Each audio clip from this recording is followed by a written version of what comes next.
شیعوں کی کتابیں میں نے پڑھی، ان کے علماء بھی میں جانتا ہوں، میں نے ان لوگوں کو پڑھا ہے، ایمانداری سے پڑھا، اور ان کے اصل دفتر میں نے کنگالے کہ شیعہ کہاں سے چلے اور ان کے علم کیا.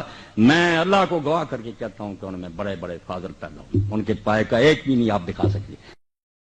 اس عالمی مقابلے میں گیا، شیعہ ایسے مضبوط تھے، ایسے مضبوط، اور وہ اللہ آپ کا بھلا کریے کہ شیعہ بہت تکڑا قسم کا آدمی ہے.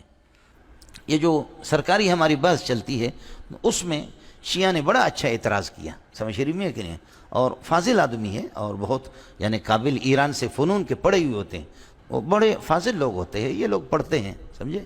میں ایران جب گیا ہوں، ویسے تو ایران 15-20 مرتبہ گئے، لیکن جب ہم گئے ان سے، جب ہمارے بحث مباحثہ ہوئے، وہ فنون میں بہت پختہ اور مضبوط ہے، بہت مضبوط ہے، منطق و معقولات میں، سمجھے بھیا، منطق و معقولات میں اور نحو میں بھی بڑے مضبوط ہیں.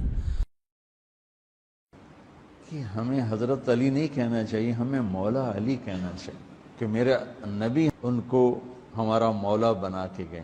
ہم سمجھتے ہیں صرف یہ شیعہ کہتے ہیں مولا علی، وہ صحیح کہتے ہیں، من کنت مولاہ فعلی مولاہ. پورے عالم اسلام میں صرف شیعہ ایران ایسا نکلا ہے کہ جس نے بادشاہت کا خاتمہ کیا. باقی سعودی عرب میں بادشاہت بیٹھی ہوئی ہے، ڈٹ کر بیٹھی ہوئی ہے، اربوں ڈالر کا ایک ایک محل بنتا ہے ان بادشاہوں کا. عالم اسلام میں کوئی تحریک ایسے نہیں اٹھی. یہ اہل تشیع میں ہے، جو بالکل استثنائی بات ہے. تو یہ جو ہے واقعہ کربلا نے، اس میں کوئی شک نہیں ہے کہ ایک ایسی مشعل روشن کی ہے جس کو کہ ہر شخص کو دیکھنا چاہیے. آپ دعائے کمیل بڑی اہل تشیع کے ہاں یعنی ایک ریناؤنڈ ہے، وہ پڑھ کے دیکھیں. اس طرح کی کوئی دعا توحید سے بھری ہوئی آپ کو اہل سنت کی کتابوں میں نہیں ملے گی. نہج البلاغہ میں مولا علی رضی اللہ تعالیٰ عنہ علیہ السلام کے خطبات قرآن کے حوالے سے اور توحید کے حوالے سے پڑھ کے دیکھیں، کمال کے خطبات ہیں، ان میں تو شرک قریب پھٹک ہی نہیں سکتا.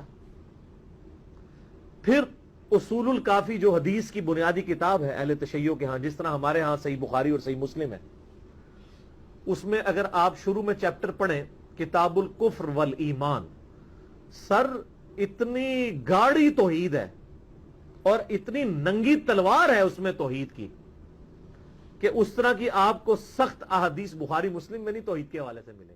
ورنہ کون جانتا کہ معرفت توحید کیا ہے؟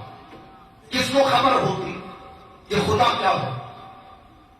آپ کتابیں پڑھ کے دیکھیے، ادیان عالم میں کسی مذہب کے راہبر نے توحید پہ خطبے نہیں دیے، کسی نبی نے توحید پہ خطبے نہیں دیے.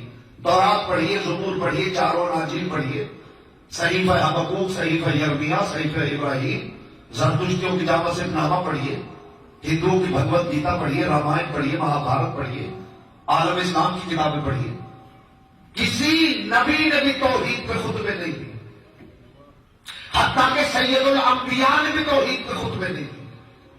توحید پہ خطبے دیے ہیں فقط علی ابن ابی طالب،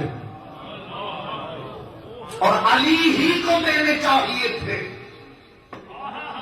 اس لیے کہ علی کے علاوہ کسی پہ خدا ہونے کا شبہ نہیں ہو رہا تھا.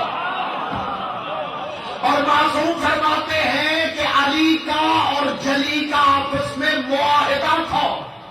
خدا نے کہا ہے علی تو ساری زندگی بتانا جلی کیا ہے، پھر میں بتاؤں گا علی کیا ہے. دو مجھے ساقی کوثر کی ثنا